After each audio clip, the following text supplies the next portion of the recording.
Keto diet meal plan strategies that work. As I have mentioned in the previous video, if you don't have the right mindset coming in, there's a high chance you are going to fail with your keto diet. To be fair, if you are mentally unprepared for your weight loss journey, you probably will fail with most other diets.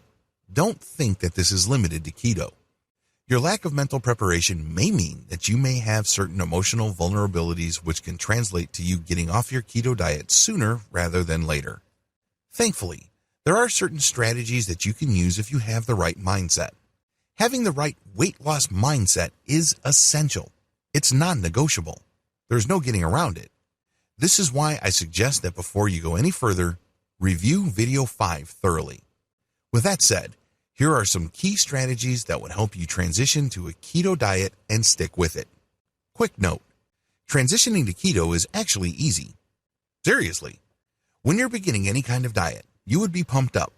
You would be excited about getting started because you know that it benefits a lot of people. You have seen the results other people got, so you can't wait to try it yourself. Getting started is not the problem.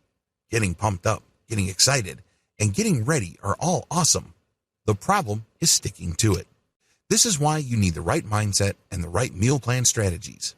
Please focus on the following. Focus on fatty food that fits your taste.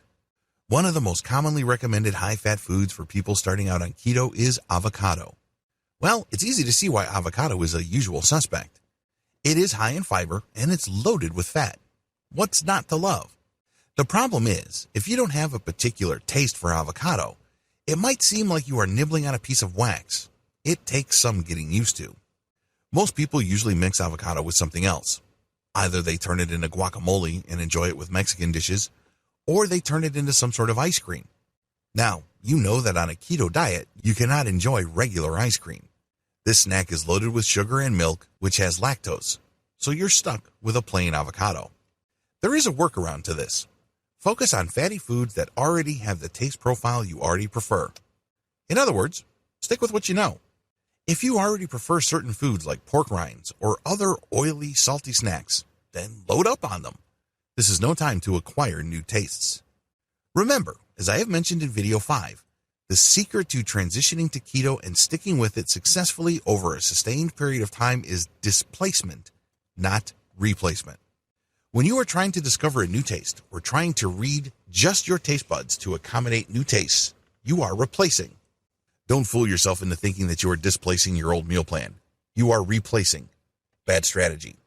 Sooner or later, something will get knocked loose and you will go back to your old eating habits.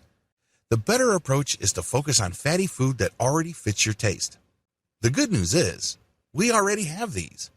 A lot of people who are not on a keto diet think that these are guilty pleasures. They think that they should only eat these dishes or snacks from time to time. Well, when you switch over to a keto diet, your wish is fulfilled. You can eat those items pretty much every day. Isn't that good news? Focus on fatty foods that already have the taste profile you desire. Shoot to feel fuller for a longer period of time.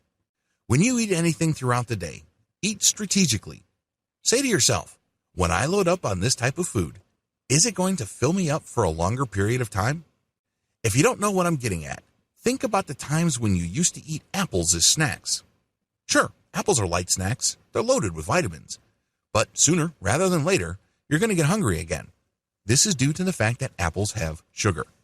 Now, if you replace apples with chocolate bars or candy bars or cookies, the same thing applies, but on a worse scale. You find yourself snacking throughout the day because of your blood sugar's roller coaster ride. Once you switch over to a keto system, be strategic about what you eat. When you displace that apple with, let's say, a teaspoon of cream cheese, you feel fuller longer because the oil in your system is processed by your body differently. Your body sends different hunger signals to your brain and vice versa when you're eating fatty foods. This is why it's crucial that you be as strategic as possible in your snacks. Instead of just grabbing anything to snack on, eat macadamia nuts. Those things are loaded with oil and your body can definitely tell. You feel fuller for a longer period of time. Eventually, cut out all soda. By all, I mean all. A lot of people are thinking, well, I can go on a keto diet and cut out regular soda and hang on to diet drinks. These are soft drinks that are advertised as 0 calories. Well, First of all, they are not 0 calories. Under U.S. labeling guidelines, they contain few enough calories that they can be passed on as 0-calorie drinks, but they are not 0 calories. Also, recent studies have shown that people who drink diet colas actually have a shorter life expectancy. I know, it's shocking. It definitely shocked me. In fact, I got so stunned I swore off all sodas across the board. It doesn't matter whether they are regular soda loaded with sugar, or high fructose corn syrup and other nasty junk, or they are the 0-calorie or low-calorie variety. I'm completely off them, and I suggest you do the same. I understand that if you drink a lot of soda, it's going to be very hard to go cold turkey. Believe me, I can empathize. It took me a few false starts myself to finally get off the soda train. This is why it's a good idea to follow one of the principles that I have laid out in video 6, displace, do not replace. In accordance with this piece of advice, eventually cut out all soda. The key here is eventually. This means that you have to start today. It doesn't have to be bold. It doesn't have to be dramatic. You're not trying to impress anybody. You're not trying to be a hero. But you have to start today and gradually cut down. If you do it gradually, it's actually much easier than you care to realize.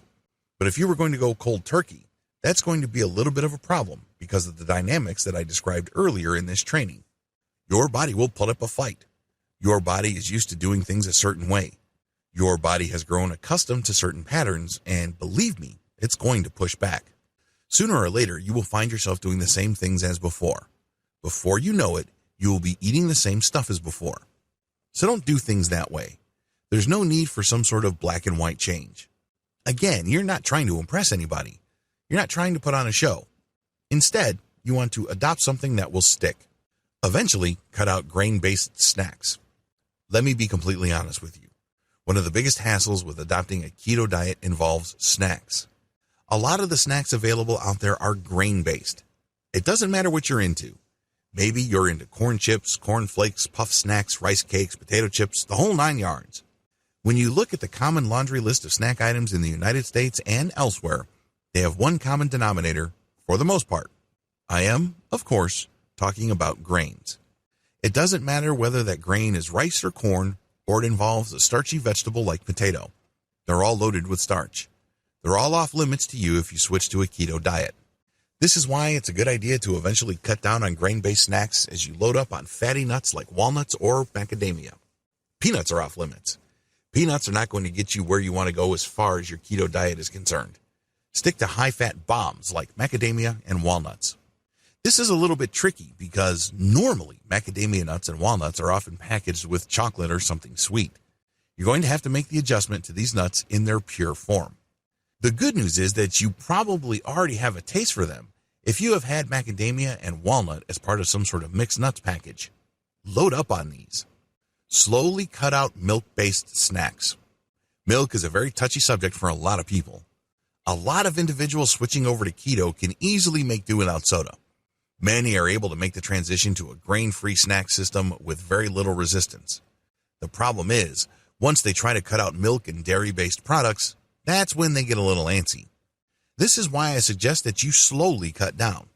I'm not talking about eventually. I'm not talking about a fast withdrawal system, but just slowly cut out milk-based snacks and meal items. It really all boils down to pacing yourself in line with your changing tastes. This is definitely not something that you can rush. Keep the meal plan strategies above in mind. Make sure you try all of them. If you're having a tough time with one, keep at it. Again, there's no need to be a hero. There's no need to just take one giant leap. You're not going to prove anything to anybody. What's important here is that you're able to stick to the changes that you have made. A little bit of incremental change can go a long way. Some people adjust very quickly. Others need a little bit more time. Just figure out which one you are and just stick to the plan of action. Eventually, your body will get used to it. Eventually, your taste buds will adjust.